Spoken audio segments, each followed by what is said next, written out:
You cheated again. Let's just get divorced. After 4 years, not a particularly long time, I finally asked for a divorce. Even my in-laws took my side, voicing their harsh opinions to Sam. Sam seemed frustrated, veins popping in his temples, but soon smirked, "Fine. I'll give you the divorce. But there are conditions." "I don't care about your conditions. All I know is, I'm not planning on being your wife any longer." "Well then, take my parents and our 2 brats with you when you leave." "Haha. No alimony or child support either." Sam continued with a mocking smile. "You know, being cheated on is also the fault of the person being cheated on. I've grown tired of seeing your gloomy face. Plus, the image of a good-looking divorcee is attractive to women, right? Not bad, right?" It seemed Sam didn't really take my words seriously. "What about your new place?" Upon showing Sam a picture of my new place. "I'm Savannah Taylor, a 28-year-old. I'm a mother of 3-year-old twin girls. My husband, Sam, is 32, 4 years older and works in sales for a trading company. We've been married for 4 years. During our relationship, I became pregnant and we quickly tied the knot. It was what you might call a shotgun wedding. When I first saw Sam, who was visiting my office for business, I found him incredibly attractive. After several work interactions, we became closer, and when he asked to meet outside of work, I was over the moon. That's how great my first impression of Sam was. He's tall, slender but well-built, with a somewhat deep comforting voice. And his face, far more handsome than any regular movie star. A few dates later, we became intimate, and before I knew it, I was pregnant. When I hesitantly told Sam about the pregnancy, he was overjoyed and proposed. I was ecstatic. I felt like the heroine of a fairy tale, headed for a happy ending. But living with him revealed a different story.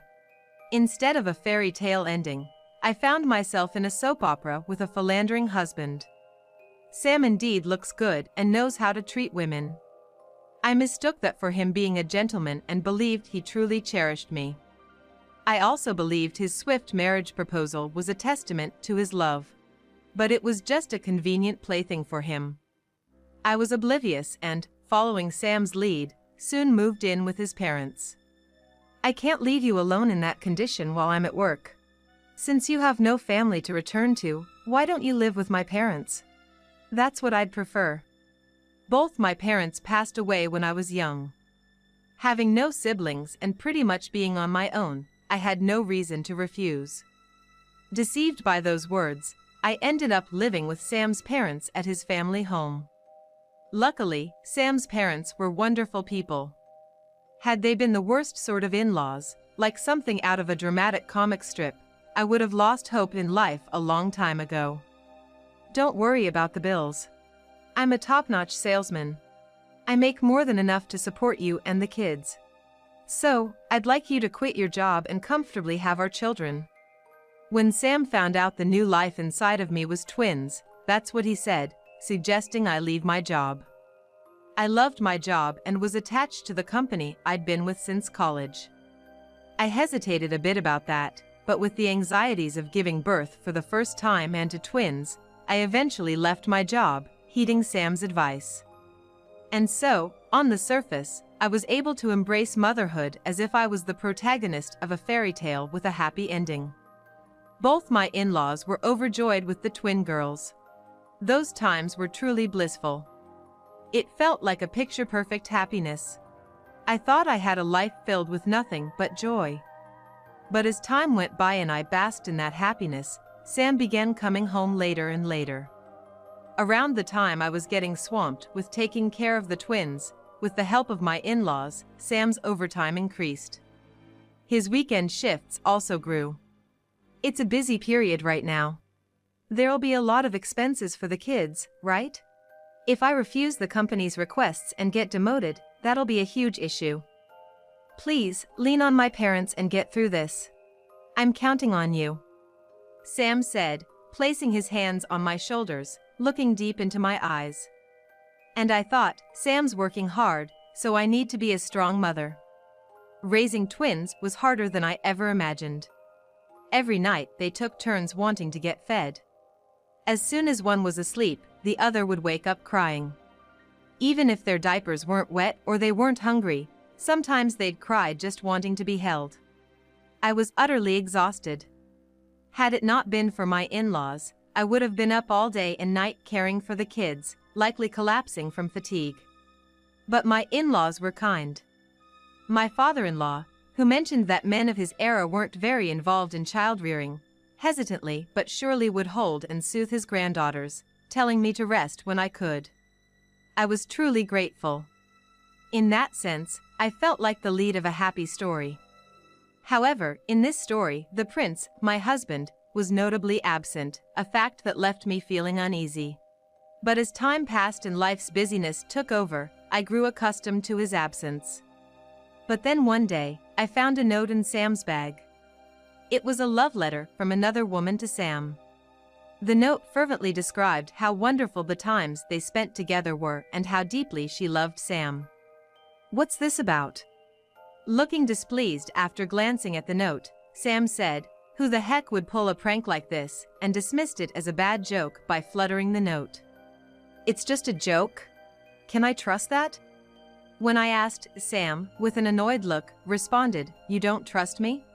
I've been working my butt off for our family, and this is how you treat me?" He got so angry that I hurriedly apologized. At that time, the way he lashed out felt so genuine that I couldn't believe he was lying. Now I understand that Sam lashed out at me to prevent further discussion. But back then, I was scared of angering him and being disliked since I still believed in him. One day, my in-laws noticed something was off about me. They approached and asked if something was bothering me, and I couldn't hold back any longer and spilled everything. The moment they heard it, their faces turned pale, and they both apologized profusely. "Savannah, we're so sorry. It might be true." Huh? The truth my in-laws shared with me was shocking. Given his good looks, Sam had always been a ladies' man since high school, often juggling multiple relationships with different girls simultaneously as if it was the normal thing. Girls like that would often show up at his house, and sometimes they'd even start fighting right in front of him. However, none of these relationships lasted long. My in-laws thought that Sam might just keep playing around and never settle down to get married. "When he brought you, Savannah, and told us you were expecting a child, we were over the moon. We thought he had finally settled down." I felt my heart grow cold. I decided to leave my kids with my in-laws and have a serious talk with Sam. "Of course, I want to trust you. But there are so many things that just don't add up. For instance, on days he said he had to work on weekends, there were credit card charges from amusement park, or when he came home late claiming it was overtime, he smelled of fresh soap. Looking at it calmly, there were just too many inconsistencies. When I pointed these out and asked for the truth, Sam burst into laughter and said, "You should have just ignored it. If you didn't know, you'd still be happy." I felt like the blood drained from my face. "You're the only one I'm married to. Isn't that enough? Can't you just be satisfied with that?" How was I supposed to answer such a question? Perhaps having said it aloud, Sam, like a dam breaking, began to spill all his true feelings. The reason he married was so that any new girlfriend would know, and thus, wouldn't press him for marriage. He probably thought I was easy to manipulate because I had no parents or relatives. Once he made me quit my job, I'd lose my financial independence and would have to listen to whatever he said. I fell right into Sam's trap. Just a convenient woman for him. "So, if you don't want a divorce, don't complain from now on. Got it?" I couldn't say a word, just hung my head in front of Sam's loud laughter. It hurt. After that, Sam didn't hide anything he was doing. To me and my in-laws, he just said, "If you have complaints, leave." My in-laws seemed to want to believe in their son, but by this point, Sam had become so uncontrollable that it seemed impossible to rein him in. I almost gave up. Like Sam said, with twins and no job, I had no way to make a living. I thought about suing Sam for infidelity, but considering the hassle, effort, and money, I just couldn't. If I just let Sam have his way, I could at least survive. Maybe I should pretend everything's fine and deceive myself that he's a good husband. But it was my in-laws who changed my mind. My in-laws made me an offer. And I accepted it. From that day, with the help of my in-laws, I worked hard for that day. 3 years passed. Another affair. I want a divorce now. After only 4 years of marriage, I finally asked for a divorce. My in-laws sided with me and confronted Sam. Sam seemed irritated, but then smirked and said, "Fine, I'll give you the divorce. But there's a condition." "I'll meet any condition. I just don't want to be married to you anymore." I handed him the filled-out divorce papers. Sam seemed surprised, then, "Take my parents and the 2 brats and get out. No alimony or child support, haha." Sam continued with a sarcastic smirk. "Being cheated on, the victim is to blame too. I'm tired of seeing your pitiful face. Besides, a handsome divorced man is attractive to women, right? Not too shabby." It seemed Sam still didn't take my words seriously. He probably thinks I'm just going to sit back and do as I'm told. Sam took his time, signing the divorce papers, showing off to me. Then, like a boomerang, he tossed them at my feet. I calmly picked them up and checked they were properly filled out. "If you're gonna side with that woman, then you can get lost with her," Sam smugly said, even to his own parents. "Is that really how a father should act?" My father-in-law quivered as he responded. "You know, I could have kids anytime I want. I don't need 'em. I won't miss anything without them." Sam spewed those unbelievable words. "Savannah, I'm so sorry. We raised such a person. It's our fault." My mother-in-law said with tears in her eyes, looked sincerely apologetic and said, "It's best to just end it now and leave." Sam watched us discuss this, looking rather entertained. The next day, while Sam was at work, I left the house with the kids and my in-laws. I also filed the divorce papers. Everything went as planned. Sam, who rarely came home, hadn't noticed, but nearly everything was gone from the rooms, except his bedroom. When he did come home, he only showed his face to the neighbors, probably to avoid gossip. I guess he didn't care how the house looked.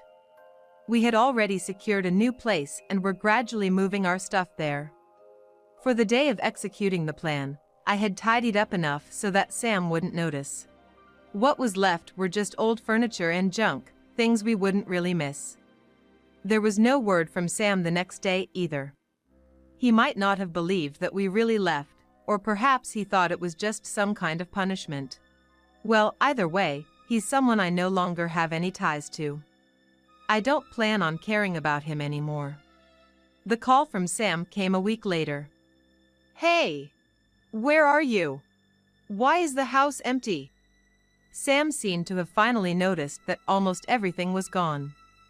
I don't know what he thinks about us being gone, but he was definitely angry about the missing items and called my cell. Well, I took what I needed, and I got rid of what I didn't. I left everything you need for your daily life, though. Yes, I left enough for Sam to live. Dishes, basic necessities like shampoo and body wash for bathing, towels, and since a place to sleep is essential, the double bed we used to share remains untouched. Though, for a while now, I've been sleeping in the living room with the kids on the sofa. I also left Sam's clothes, some keepsakes, and some non-perishable food like instant noodles in cardboard boxes. With that much, he can probably live on his own for a while. We were a couple once. I've given him at least that much courtesy. What about the TV and appliances? I brought everything necessary for living. Don't mess with me. I bought those with the money I earned. That's true. Sam never let me work, stripping me of financial freedom, but he made sure to give me just enough money so it didn't look bad. Well, whether or not you'd use them again is unknown, right? So I brought them. I sold some things we didn't need, though. What do you mean? That house, my father-in-law sold it. So you're gonna have to move out soon too. What? Sam yelled so loudly that it seemed like he might break his phone. I patiently explained to Sam. The house we lived in, it was still under my father-in-law's name. So I was able to sell it without consulting Sam. That's why you better start looking for a new place soon. Noticed how I packed your things neatly to make moving easier? You've got to be kidding me. I'm not joking. I had been planning this day with my in-laws. Oh, by the way, expect a call from a lawyer soon. For alimony and child support. I told you I'm not gonna pay that, and you agreed. I remember you saying that. But I never agreed, did I? Right, I did say anything would be acceptable, but I never agreed to any terms. Also, I'm claiming settlement from all your affair partners. You're out of your mind. I ain't paying that. If you don't want to pay, that's fine. We'll just take it to court, and you can follow the court's orders then. By now, Sam seemed to realize I was serious. 3 years ago, when Sam admitted everything and no longer hid his affairs, thinking we would just go along with it, my in-laws made this suggestion. Savannah, find a job. We'll take care of the kids. Yes, and once you're able to stand on your own, leave Sam and live with the children. My in-laws told me they'd give me time. Grateful for their support, I started with a part-time job and managed to secure a full-time position over the next 3 years. Sam, who hardly spent any time at home during the day and rarely came home at night, amusingly didn't even notice what I was doing. On the flip side, I made this proposition to my in-laws. Let's leave this house together and live as one family, what do you say? At first, they hesitated, but after several conversations, my father-in-law decided to sell the house so we could live together. From there, we started to piece together a more detailed plan. Sell the house. Use the money to buy a new one, and move in together, me, kids, and my in-laws. Sam was earning a decent salary. I intended to claim alimony and child support without any hesitation. Of course, I knew Sam would refuse. But I had tons of evidence. Over those 3 years, I'd been collecting proof. I don't know if you're aware, but I can claim emotional damages from infidelity. I've sent claims to all of the individuals you've been involved with since we got married. It's a hefty amount. On the other end of the line, Sam was silent, listening to my words. If you refuse to pay, I'll contact your employer and garnish your wages. If you don't want that, then you better pay up. Oh, and be sure to let me know where you move. Otherwise, I'll have to contact your workplace. Sam didn't respond. Perhaps he was stunned? Well, whether I get a reply or not, I intend to get what's owed to me. Hey. Suddenly, I heard Sam's voice. What? Why don't we give it another shot? Excuse me? I was taken aback by the sudden suggestion. Come on, it'll be good, right? He continued in a sweet voice. We're still married, ain't we? Don't be so cold, come on.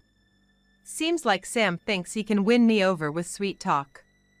I'm sorry, but we're not married anymore. I've already filed for divorce. Why don't we just get remarried then? Sam said without hesitation. It's better for the kids to have both parents together, right? Doesn't he remember saying that he could have as many kids as he wanted? Absolutely ridiculous. I'm sorry, but those kids are mine alone. Why don't you just have new kids with someone else? With that, I hung up the phone. Later on, I received numerous contacts from the women Sam cheated with after my lawyer sent them notices. Some were married, and those were keen to pay up so their husbands wouldn't find out. Each woman paid surprisingly easily. It pays off to hire a lawyer experienced in infidelity and divorce cases. There were just so many of them. I didn't ask for a large sum from each of them, but altogether, it amounted to enough to comfortably put my kids through college. Sam tried to reach out several times, but he was always trying to win me back. Respond to the lawyer's notice first, instead of this. Don't be so cold, come on. He'd plead, desperately trying to get through to me. Then, out of the blue, he said, "Hey, where are you living now? Don't you want to come back? You still can, you know.